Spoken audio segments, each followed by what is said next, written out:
Is there such a thing as a unicorn record deal? Or is there such a thing as a perfect record deal, a perfect way to get one? What's going on, guys? My name is Matei, another day for Music Based Daily. First of all, let me start by saying that everything that I do and everything my company does is to try to convince you guys that you should remain independent in 2021 and going forward. Being independent will give you the most leverage in any situation, and in my opinion, if you take it seriously as a business, it will give you the longevity you're looking for, and it'll feed your generations and generations to come if you do it properly. But anyways, let's talk about if there was such a thing as a unicorn record deal. Of course, there isn't. Everything is a negotiation, right? And again, going back to being independent, what I would suggest is that independently, you get to a situation where you're making at least like $250,000 a year in revenue from your music. And then you take a partnership with a record label, and the things that I would take partnership on are the more difficult things, like distribution overseas, or distribution to major movies or video games, or on platforms, or maybe even like substantial radio campaigns that otherwise be very difficult and costly for you to put together if you were independent. And then secondly, second major thing I would partner up with a major label on is tour support, the logistics behind touring. If you're already touring, talking about the liability, the insurance, the security, the ability to get you to that venue and like make your concert even better, get a band, instead of like, let's say if you're a pop singer or a rapper or whatever, instead of just playing your instrumentals with a DJ, get a whole band behind you, things like that, being able to get your live shows to the next level, and everything else I would handle on my own, right?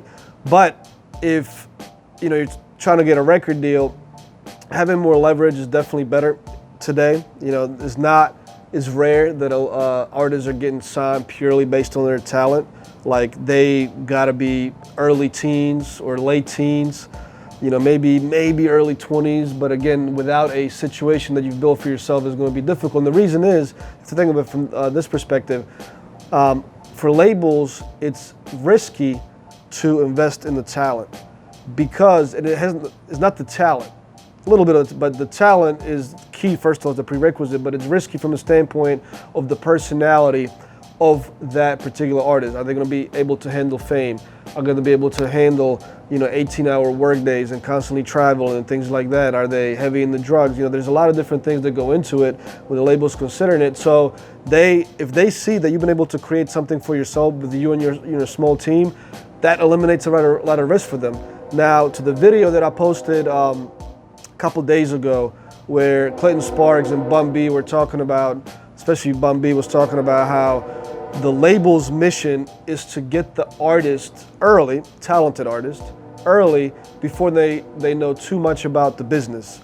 And that's the cutthroat aspect about the game. It's not like, I guess they do that intentionally. Clearly they do it intentionally, but it's nothing personal, it's business. It's not their responsibility for you to understand the business as well as you should have. And a lot of times when you even get a lawyer, especially, I feel like, in my opinion, the more reputable lawyer that works with a lot of labels may not even be the best situation because he works with the labels. He wants to have, or he or she want to have a good relationship with the labels, right? So they may tell you things like, oh yeah, that's standard language, that's good to go, things like that. So the less leverage you have, you actually may have to get a few more lawyers to look at it. And I would also go out of the music industry when dealing with lawyers. I would perhaps even have like a mergers and acquisitions lawyer that just deals with business, period, to take a look at it to see if they see any issues with it, things like that.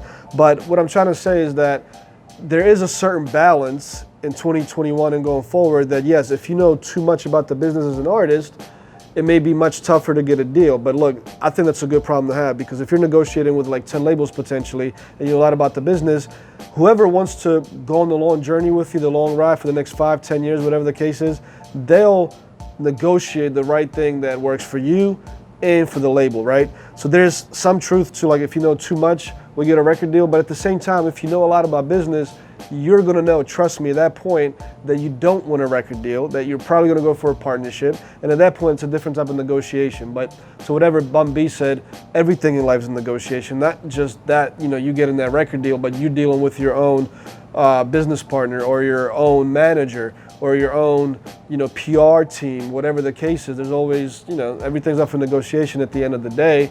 It just really depends who has more leverage in each case. So just to end this video, is there such a thing as a perfect or unicorn record deal or a perfect way or suggested blueprint on how to get a record deal? No, there isn't. It doesn't exist. It's a unicorn. So just, keep going, keep grinding, keep learning the business. Believe you're going to be in a better position. And I'm going to leave you guys with that. If you have any comments or questions on this, let me know what you think, because I know I get countless DMs every day, either asking me, like, do I manage artists, or, like, can we get them into a position to get a record deal, things like that. And look, if they're serious for me to even get on the phone with them, like I told you, I tell them, don't go after a record deal, go after being independent. But let me know what you guys think in the comments. Share this video with anybody who needs to see it. Save it. If you guys need to get a hold of me or my team, you know where to go. Click the link in the profile, and I'll see you tomorrow at another video. Peace out.